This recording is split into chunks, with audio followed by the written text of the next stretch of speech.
In the early 13th century, two vast powers dominated the Asian landscape. To the east, the newly unified Mongol tribes under the formidable Genghis Khan looked westward. Their rapid rise had reshaped the steppe. To the west lay the Khwarazmian Empire, a sprawling realm stretching across Persia and Central Asia. Ruled by Shah Muhammad II, it was a wealthy state built on trade routes and conquest. The Khwarazmian Empire had recently expanded its borders significantly. This rapid growth, however, masked internal tensions and administrative challenges. The Shah's authority was not absolute everywhere. Meanwhile, Genghis Khan had consolidated his power, forging a disciplined and ambitious military force. His gaze turned towards the rich lands and trade centers of his western neighbors. Genghis Khan initially sought peaceful relations and profitable trade. He sent envoys to Shah Muhammad II, proposing a commercial treaty. The Mongols desired access to the lucrative markets of the West. The Shah, however, viewed the Mongols with suspicion and perhaps disdain. He saw them as mere barbarians from the steppe, not equals. This initial mistrust would prove fatal. Despite the Shah's reservations, a large Mongol trade caravan was assembled. It carried valuable goods and was accompanied by hundreds of merchants and guards. This was intended as a major diplomatic and commercial venture. The caravan represented Genghis Khan's genuine attempt to establish peaceful ties.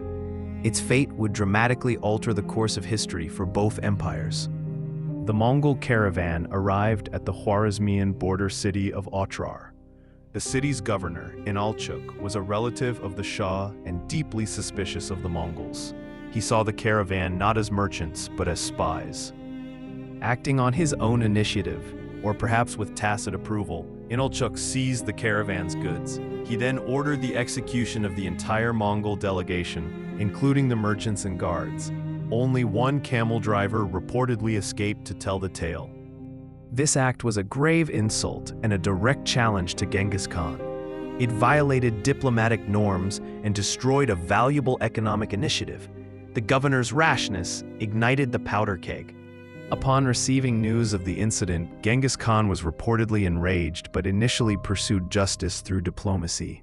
He dispatched a small delegation to the Shah, demanding Inalchuk's punishment and restitution for the destroyed trade caravan.